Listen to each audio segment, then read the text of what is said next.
Yeah, my name is Neil Parsons, and I'm in Roll Blackfeet.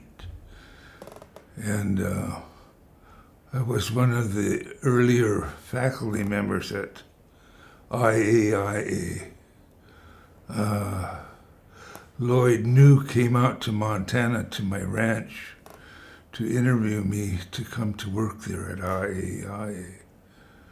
And so I did, and I had a wonderful experience there. I decided to teach there because I'd always been interested in my Native American heritage and art. And here was a chance, to go and experience some Native students and artists from other Indian locations, Native American locations in the United States. And so it was a good opportunity. I jumped at it. Oh, it was amazing. It was an amazing experience.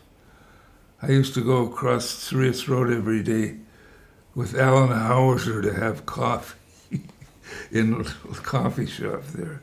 Yeah, and then Alan Hauser had no problem whatsoever bringing Native American imagery out of his students, because he did that kind of imagery in his sculptures himself.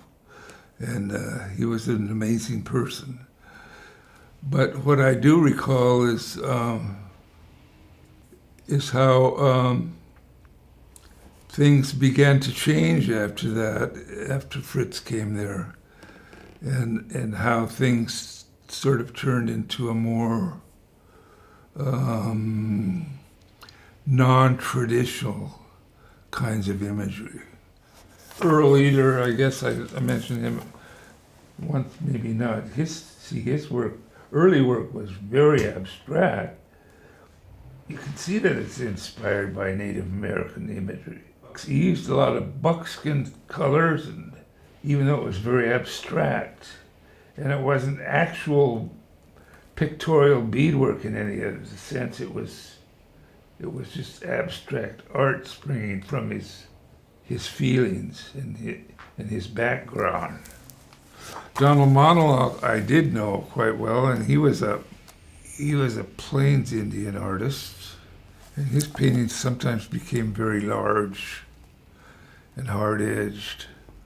I might back that up by saying that his paintings were more inspired by my artwork, because I was doing large geometric kinds of plains beadwork imagery at that time. This is actually quite a small painting.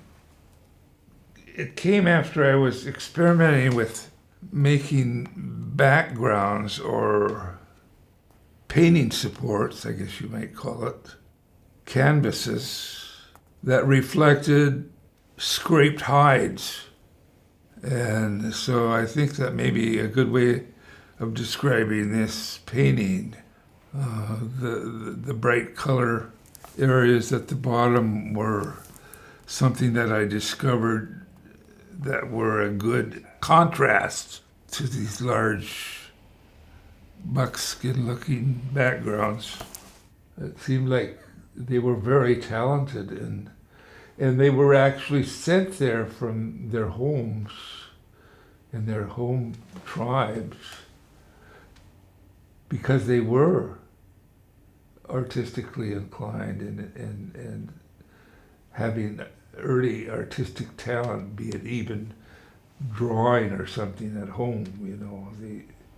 They were sent there because they were realized as having talent and a desire to become artists. Yeah, I was drawn to hard-edged abstraction, which sort of sprang out of Plains Indian beadwork.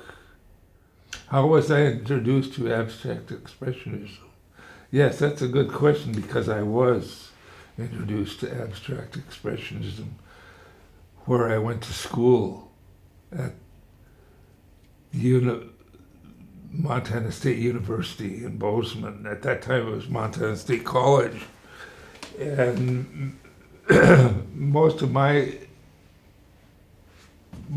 instructors there were very much into the New York school and the New York abstract expressionist movement.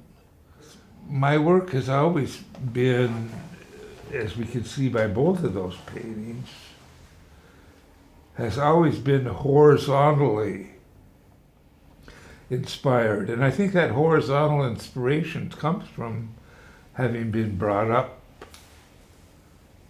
on the plains, because the plains are horizontal. Even before 1950, there was abstraction, and there always has been abstraction in Plains Indian art. And teaching at IAIA only added fuel to the fire, pretty much, you know.